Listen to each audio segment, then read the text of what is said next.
Bonsoir à tous, c'est l'heure de vous informer à la une de l'actualité. La ville-province de Kinshasa continue à vibrer au rythme de la campagne sur les 16 jours d'activisme contre les violences faites aux femmes et jeunes filles. Ce vendredi, au Pullman Hotel, UNFPA a projeté un film sur la protection contre les exploitations et abus sexuels en milieu scolaire. Plusieurs experts en la matière ont pris part à ces assises. Les détails dans ce journal. Amélioration des conditions et images de l'agent de carrière de l'État, le syndicat national des techniciens en développement rural et travailleurs congolais salue les recommandations formulées par la commission paritaire sur la convocation de la commission interinstitutionnelle censée tabler sur la politique salariale et la rémunération des agents et fonctionnaires de l'État. Et en sport, troisième journée de la Coupe d'Afrique des Nations des handball dames. La RDC sera face à la Tunisie ce samedi. Ce match est dit de la rédemption pour les Léopards qui avaient connu une défaite face au Cameroun lors de la deuxième journée.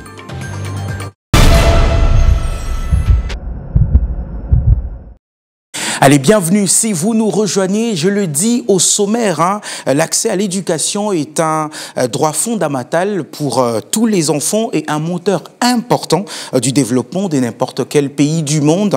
C'est dans ce contexte que le Fonds des Nations Unies pour la population, UNFPA, a lancé au Pullman Hotel la campagne sur les 16 jours d'activisme contre la non-exploitation et abus sexuels en milieu scolaire. Le but étant de sensibiliser et de faire des plaidoyers à travers la projection d'un film sur la protection contre les exploitations et abus sexuels en milieu scolaire. Lydie Malé pour le détail.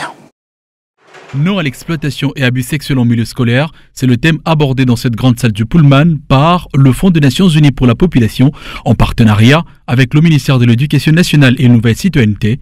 Lors de cette matinée d'échange, tenue afin de sensibiliser et faire de plaidoyer à travers la projection du film sur la protection contre les exploitations et abus sexuels en milieu scolaire. Vos actions de lutte contre les violences basées sur les genres. En marge de 16 jours d'activisme contre les violences basées sur le genre, qui est une campagne annuelle dédiée à l'élimination de la violence à l'égard des victimes dans le monde entier. Le représentant pays de l'UNFPA a renouvelé l'engagement de continuer à travailler pour le renforcement de la prévention et l'éradication de ce fléau. La violence de genre sous toutes ses formes est un fléau qui touche des milliers d'enfants et des jeunes chaque jour. Dans un lieu qui devrait être un sanctuaire d'apprentissage et d'épanouissement, beaucoup d'élèves subissent des abus qui compromettent non seulement leur éducation, mais aussi leur santé physique. Pour sa part, le secrétaire général à l'Éducation nationale, Mathieu Mukenge, a donné le plan d'action du ministère pour lutter contre l'exploitation sexuelle à l'école a pour effet induit une crise de confiance dans le système éducatif chez les élèves.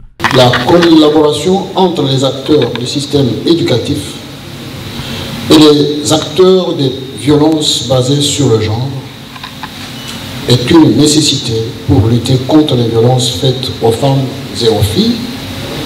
Et de ce fait, il est important de renforcer l'approche intersectorielle qui devra permettre à chaque secteur de contribuer sur la base de son avantage comparatif aux défis de sécurité et de protection des femmes et filles en milieu scolaire.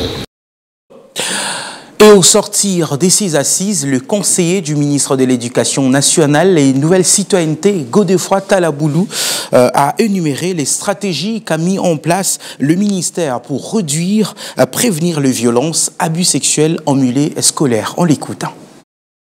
Je venais accompagner une équipe là auprès de l'autorité et composée du prophète que vous connaissez bien. À ses côtés, une nouvelle autorité qui est l'IPP.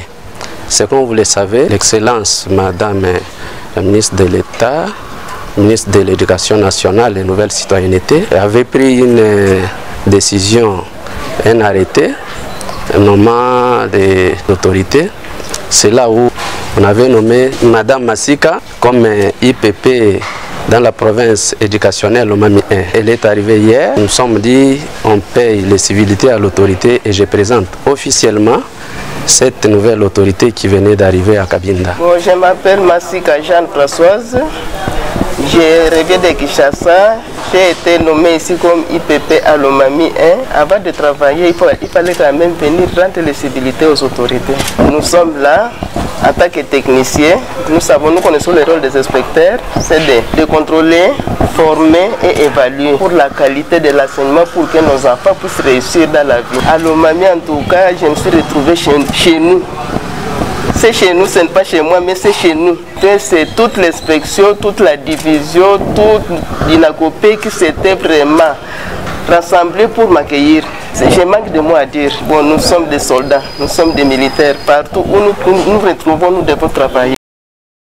Allez, excusez-nous pour cette petite erreur. Hein. C'était donc l'élément sur la nouvelle inspectrice principale provinciale, Jeanne-Françoise Massika, qui est arrivée dans sa juridiction pour prendre ses fonctions. Et bien avant, elle a présenté ses civilités à l'autorité urbaine, accompagnée par le ministre provincial de l'Éducation de cette région, Pagna, Montpé et Ville-le-Bon.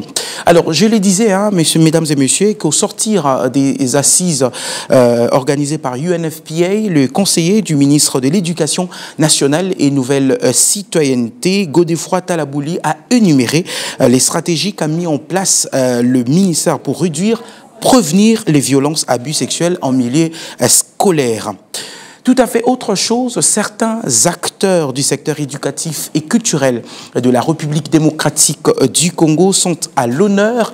Il s'agit entre autres de M. Benjamin Lokangé Ifale. Ce dernier a été plébiscité homme de valeur lors d'une cérémonie organisée par l'organisation non gouvernementale dénommée Agor Congo. Ses diplômes de mérite et trophées lui ont été remis en reconnaissance de sa contribution significative à la culture congolaise. L'ONG Agoré Congo est dédiée à la détection et la promotion des valeurs congolaises dans divers domaines. Suivez. Écrivain de carrière et sous-prophète d'Ongaliema 1, Benjamin Lokangé est l'auteur de plusieurs ouvrages scolaires et qui lui vaut en ce jour la reconnaissance de la SBL Agor Congo. Plusieurs autorités de domaines culturels et éducatifs qui ont pris part à cette cérémonie n'ont pas manqué de saluer les efforts de cet homme de grande culture. Didier Chakololeke, coordonnateur d'Agor Congo, a expliqué les objectifs de cette journée et pourquoi le choix porté sur la personne de Benjamin Lokangé. Nous sommes en train de souhaiter ramener les entrepreneurs congolais et africains dans la création et dans la transformation, d'autonomiser normalement l'homme africain et l'homme congolais. La sélection a été faite parce que les trophées ne se donnent pas au hasard. Il y a un critérium qui a été arrêté pour prioriser l'impartialité. D'abord, ces trophées de mérite se donnent comment? C'est par des critères appropriés. Sous l'émotion, le renominé a exprimé ses sentiments sur cette reconnaissance tout en remerciant l'organisation d'Agor Congo. Je suis vraiment très ravi de cette surprise, mais je sais que ça va continuer et je lance aussi le message pour notre jeunesse que dans la vie, Dieu a mis dans chacun de nous les dons ou un don et c'est pour le bien des autres. Ce que moi je fais, ça va profiter aux autres. Les opérateurs culturels présents ont également partagé leurs réflexions sur l'importance de cet événement. Ils ont salué l'initiative d'Agor Congo qui, pour cette 4e édition, vise à encourager les entrepreneurs et créateurs congolais. Je souhaite que les opérateurs culturels puissent affluer, les opérateurs économiques. Parce qu'entre la culture, les arts et l'économie, il n'y a pas un grand écart. Les artistes et les créateurs des œuvres d'esprit qui par le passé et même aujourd'hui ont fait les noms et continuent à faire leurs noms. Et j'encourage les différents opérateurs culturels, économiques, touristiques à produire, à exceller chacun dans son domaine. Rappelons que cette célébration est un exemple fort d'Agor Congo envers la culture de l'éducation en RDC, mettant en lumière le travail de ceux qui œuvrent pour valoriser la richesse culturelle du pays. Allez, tout à fait autre chose. Le ministre de la formation professionnelle séjourne à Mwanda, au Congo central, où il a visité la barre mobile de formation de l'entreprise pétrolière Perenco. 800 personnes seront formées d'ici décembre 2024 au profit des personnels de cette société constituée des Congolais. Regardez. De retour à Kinshasa, après une mission officielle en Chine, le ministre de la formation professionnelle s'est rendu dans la cité côtière de Mwanda où il a visité la barge de formation mobile de la société Perenco baptisée la barge Training Center Jean-Robert IPT Letembe en hommage à l'un des anciens cadres de Perenco décédé en 2020. Marc Ekila, qui milite pour la formation d'une main-d'œuvre qualifiée, a salué cette initiative qui est un investissement au profit du personnel de la société, en majorité constitué des Congolais formés dans les filières de pétrole et gaz, outre notamment la mécanique et l'électricité. En présence du vice-gouverneur du Congo central, Frédéric Kieperlé, le gérant de Perenco Rep, a salué la présence du ministre de la formation professionnelle, indiquant que plus de 800 personnes vont bénéficier d'une formation d'ici décembre 2024, avant l'étape du Cameroun et de revenir en RDC en 2025. Les formations que nous dispensons sont spécifiquement adaptées aux besoins réels des apprenants et sont le fruit de l'intelligence collective et de l'expérience accumulée par nos experts dans différents pays. La barge a été équipée de sorte que les apprenants se sentent comme sur une plateforme pétrolière moderne, politique qui réjouit le patron du secteur de la formation professionnelle en RDC. La formation qu'elle est là, telle qu'elle se présente là, elle est de très très haut niveau. Et c'est vraiment le renforcement des compétences et c'est vraiment le renforcement de la main-d'œuvre très qualifiée dans notre pays.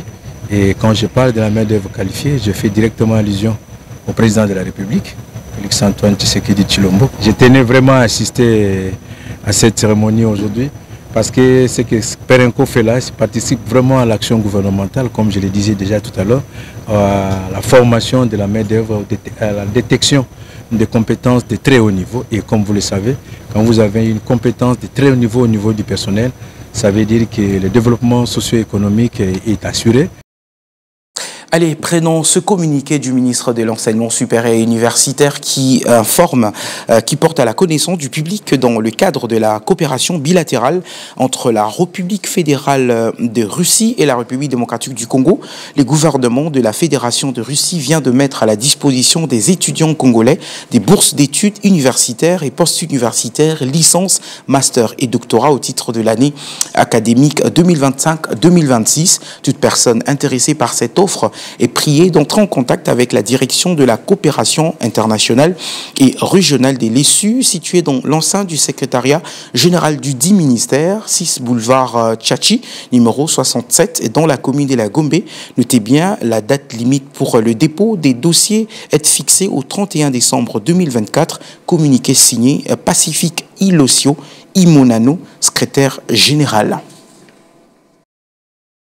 Je l'ai dit au sommaire, mesdames et messieurs, le syndicat national des techniciens en développement rural et travailleurs congolais soutient la recommandation de la commission paritaire sur la convocation de la commission interinstitutionnelle censée tabler sur la politique salariale et la rémunération des agents et fonctionnaires de l'État de la République démocratique du Congo, restituant les clauses des ces assises. Le SINATEDERCO s'aligne derrière la vision du gouvernement de redorer l'image de l'agent des carrières de l'État, Lionel Kioni, pour les détails.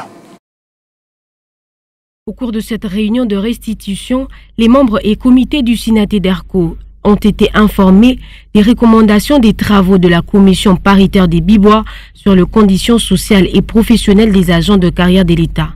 Parmi les acquis de ces assises, le secrétaire général de ce syndicat note la paye complémentaire de 50 000 francs, l'augmentation du salaire du huissier de l'administration publique et la convocation d'une commission devant statuer sur la politique salaire. Réunis pour la restitution des recommandations de la commission paritaire, gouvernement intersyndical national de l'administration publique. il était séant, il était recommandé que nous puissions faire la restitution. Et nous sommes convenus à Bibois, nous avons restitué tel que nous sommes convenus. Ça veut dire DTD 2025, ça veut dire deuxième trimestre 2025, l'huissier aura $135 au taux budgétaire. Ça, c'était un accord.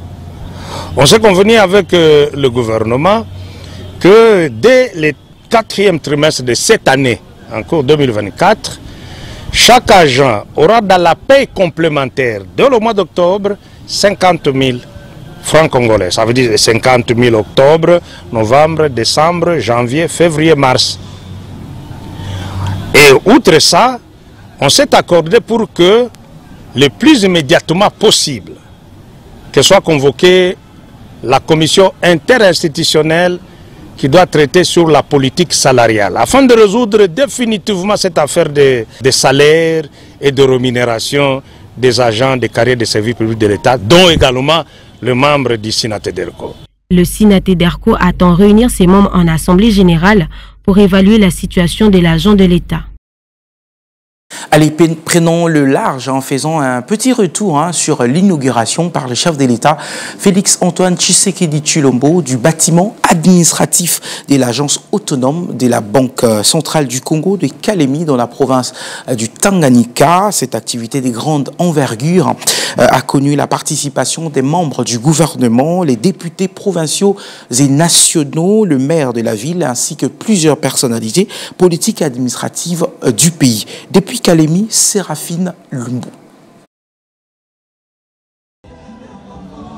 Un nouvel édifice sorti des terres en plein centre-ville de Kalemi, le nouveau bâtiment administratif de l'agence autonome de la Banque centrale du Congo est un immeuble de 2 étages situé sur l'avenue de la Révolution au quartier Fataki 1, commune de Kalemi, en plein centre commercial et administratif de la ville.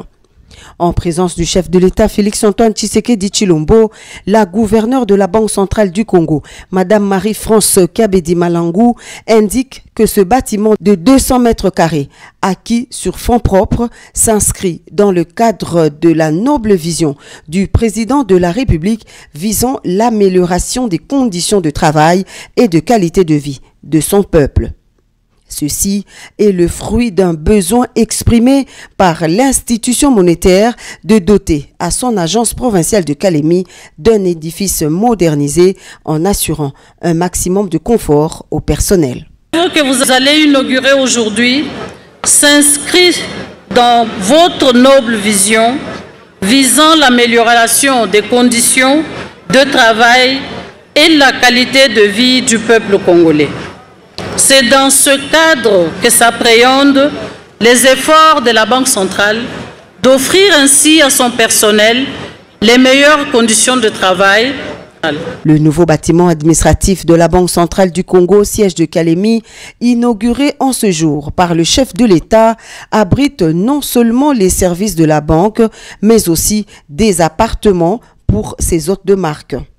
La Banque centrale, en tant qu'entreprise autoritaire de régulation et de supervision du système financier congolais et comme institut d'émission de la monnaie nationale, compte 1710 agents et cadres au siège de Kinshasa à l'hôtel de monnaie dans les entités provinciales réparties dans les différentes provinces et dans les agences autonomes, y compris celle de Kalemi. Allez, quittons Kalemi pour le Maroc, mesdames et messieurs. En parlant de cette information, la première ministre Judith Suminwa, accompagnée de plusieurs membres de son gouvernement, de l'Agence nationale pour la promotion des investissements ANAPI, ainsi que d'une délégation de la Fédération des entreprises du Congo, FEC, a lancé le panel Invest in DRC au forum Medays 2024 à Tanger, au Maroc, je l'ai dit. Judith Suminwa a également rencontré des investisseurs au stand RDC tenu par l'ANAPI, soulignant l'importance des partenariats solides pour le développement de la République démocratique du Congo. Détail. Au cours de ce panel dédié à la RDC au forum Medays, Judith Soumeno a mis en lumière les multiples secteurs dans lesquels la République démocratique du Congo offre de réelles possibilités d'investissement. De l'électricité à l'agriculture, en passant par les infrastructures, l'industrie, le numérique et le tourisme, le pays dispose d'un potentiel sans précédent. Cette diversité d'opportunités fait de la RDC un terreau fertile pour les entrepreneurs cherchant à explorer de nouveaux marchés. La République démocratique du Congo est le deuxième pays d'Afrique par sa superficie, est entouré de 9 pays voisins, offrant ainsi un accès à un marché de plus de 250 millions de consommateurs dans la région. La République démocratique du Congo est souvent qualifiée de scandale géologique en raison de l'immensité, de la diversité de ses ressources naturelles, tant sur le sol que dans son sous-sol. La première ministre a aussi relevé les efforts déployés par le président de la République pour mettre en place des mécanismes de protection juridique destinés à sécuriser les investissements au Congo-Kinshasa. Nous vous invitons donc à venir investir en République démocratique du Congo et à établir avec nous des partenariats gagnant-gagnant. Nous sommes déterminés à vous accompagner par le biais de garanties juridiques solides afin que vos investissements soient non seulement implantés dans notre pays, mais aussi fructueux dans les meilleurs délais. Par ailleurs, la première ministre de la RDC a effectué une visite marquante au stand consacré à la RDC, animé par l'Agence nationale pour les investissements installée au Palais des Arts et de la Culture de Tanger, qui accueille actuellement le forum. Lors de cet échange dynamique avec des investisseurs potentiels, elle a souligné l'importance de l'engagement mutuel et les opportunités prometteuses pour renforcer la collaboration entre la RDC et le monde des affaires. Le forum MEDES, qui se poursuit jusqu'au 30 novembre, n'est pas seulement un rendez-vous de networking, mais constitue également une plateforme où plusieurs dirigeants du monde, dont le président de la République des Comores, le Premier ministre de la Guinée-Conakry et bien d'autres premiers ministres, ont pris part aux discussions. La coopération bilatérale entre la République démocratique du Congo et l'Égypte dans le domaine de l'entrepreneuriat pour l'émergence d'une classe d'affaires des millionnaires congolais a été au menu d'échange entre le ministre de l'Industrie et la délégation des hommes d'affaires égyptiens. Ce pilier est l'un des essentiels programmes d'action du gouvernement de la République démocratique du Congo, tout en soulignant que c'est par l'entrepreneuriat que la RDC va créer beaucoup d'emplois. Stella Kitoko et Anifa Asiaka pour ce reportage. C'est une semaine riche qui a connu des travaux intenses d'échange et de partenariat entre les hommes d'affaires égyptiens et ceux de la République démocratique du Congo. Les deux parties se disent satisfaits du déroulement des assises. La secrétaire générale au ministère de l'entrepreneuriat, petites et moyennes entreprises, Roukia Zadia, a salué le partenariat entre son ministère et la Chambre des commerces et industries. Pour la patronne de l'administration du ministère de l'entrepreneuriat, petites et moyennes entreprises, cette activité entre dans le cadre de la vision du chef de l'État qui tient à des investissements solides en RDC pour booster son économie. L'Égypte et la République démocratique du Congo, donc la République arabe d'Égypte et la République démocratique du Congo, sont deux pays frères. Et si vous vous souvenez, je ne sais pas, vous étiez encore peut-être très jeune, la phrase que le président Mobutu avait prononcée entre frères et un ami, qui choisir, c'était justement à partir des relations de la République démocratique du Congo avec la République sœur d'Égypte. Dans les échanges qu'il y aura avec les PME égyptiennes, qui vont se développer, qui vont apprendre d'autres technologies, qui vont apprendre, qui vont développer d'autres compétences. Le président de la Chambre des commerces et industries de la RDC veut voir les Congolais tirer profit de l'expérience de l'Égypte, étant un pays avec une expérience avérée en matière économique et scientifique. L'Égypte, d'abord, c'est un pays d'histoire, c'est un pays de sciences, c'est un pays de beaucoup d'atouts. Et la RDC, pour son développement, a besoin d'être accompagnée par des pays d'expérience. Et l'Égypte est un des pays industrialisés en Afrique, un des pays qui a beaucoup d'expérience en matière d'investissement. C'est comme ça que les investisseurs égyptiens sont venus présenter leurs entreprises pour donner les opportunités aux Congolais de pouvoir tirer bénéfice de cela. Et c'est même à l'occasion qu'il est prévu qu'il y ait une semaine aussi de la partie congolaise qui va aller en voyage de prospection en Égypte pour les opérateurs économiques intéressés de manière à découvrir aussi les opportunités et pouvoir permettre l'augmentation du volume des échanges commerciaux entre les deux pays. Le président des associations des hommes d'affaires égyptiens n'a pas manqué de remercier le Congolais et les autorités congolaises pour la confiance placée en sa personne et ses compatriotes. Le rendez-vous est donc pris pour la prochaine semaine Égypte-RDC. D'un chapitre à un autre, le Conseil universel pour la paix des nations et continents, CULPAC en sigle, a organisé ce jeudi 28 novembre à la Cité de la Paix, située au quartier Bassoko dans la commune de Ngalema, la matinée de la paix en faveur des enfants en péril dans les conflits armés à travers le monde. Occasion faisant le larron, le directeur du CULPAC, Daniel Santou Biko, et le président international des actions humanitaires pour la paix, Guessane Daklan, ont interpellé les décideurs de la planète pour en finir avec la guerre dans le monde. Suivez.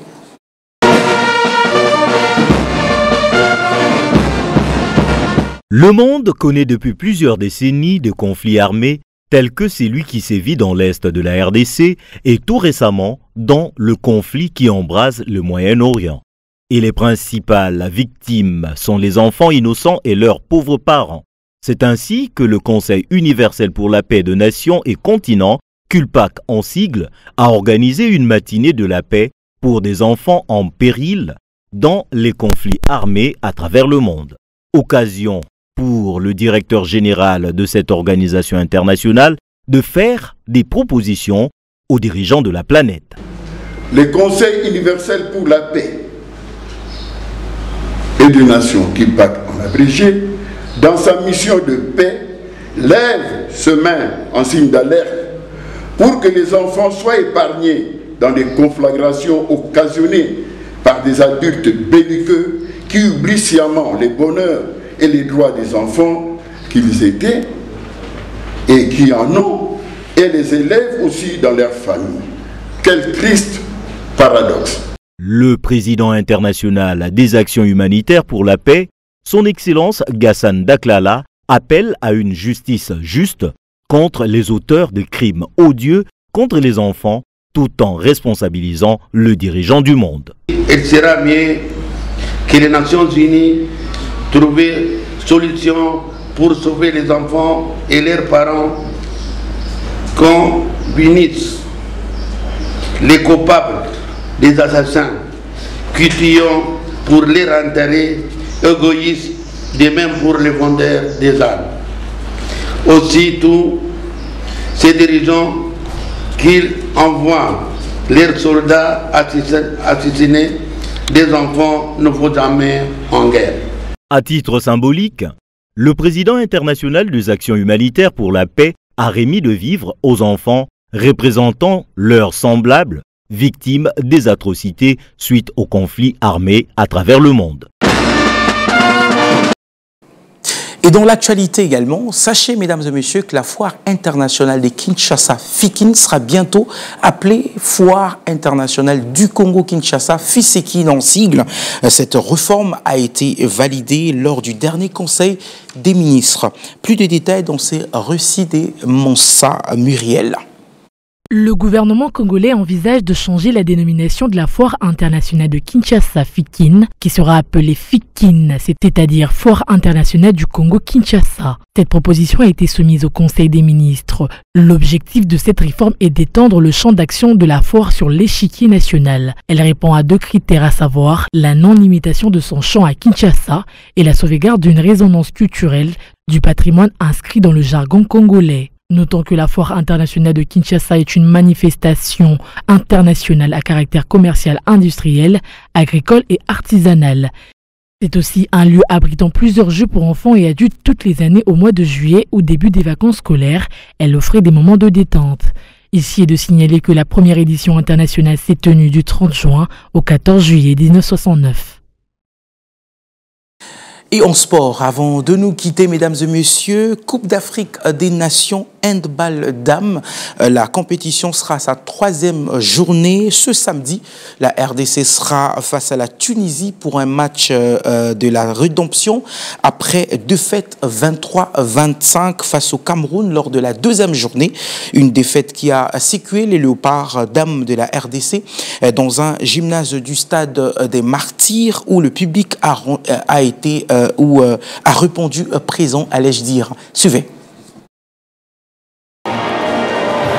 Les duels entre la RDC pays hôte et les Cameroun s'annonçaient déjà palpitants au vu de la force du caractère entre les deux pays d'Afrique centrale. Les publics congolais, venus nombreux soutenir sa sélection, a joué pleinement son rôle dans les tribunes, puisque sur le parquet du gymnase du stade des Martyrs, dans un bon rythme, les handballeuses de la RDC prennent les commandes au marquoir 3-2 après 10 minutes de jeu. Le réalisme n'est pas au rendez-vous de part et d'autre. Après 15 minutes, les marquoirs indiquaient l'égalité des 5 buts. La RDC qui va prendre les larges, 8-5, après 20 minutes de jeu, s'est efforcé de maintenir cet écart à 5 minutes de la fin de la première période, 10-7, mais doit malheureusement se contenter d'un seul but d'écart à la mi-temps, 13-12, devant une sélection camerounaise bien en place qui joue son handball en toute quiétude. Au retour de la pause, l'écart au marquoir varie entre 1 et 2 buts, 17-15, 19-18 à l'avantage des Léopards dames de la RDC, jusqu'à cette égalité des 19 buts qui scelle les tournants de cette opposition, puisque les Lions indomptables vont passer devant 19-20 pour ne plus se faire rattraper, pendant que les dames de la RDC naviguent entre maladresse 19-21 et fébrilité défensive 19-23 pour s'incliner 23-25. Très déçu, j'ai l'impression qu'on n'a pas été assez tranchante. Les Camerounaises, on sait que c'est une équipe qui est dure, qui est motivée, qui donne tout sur le terrain.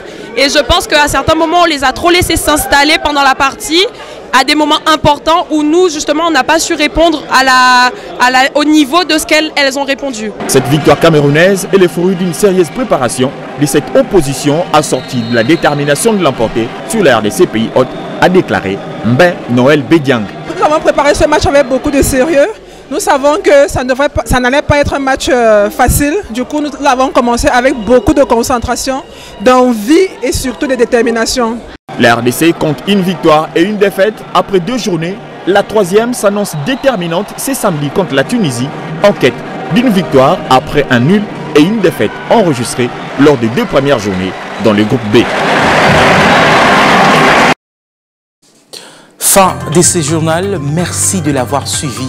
Prenez bien soin de vous. Au revoir.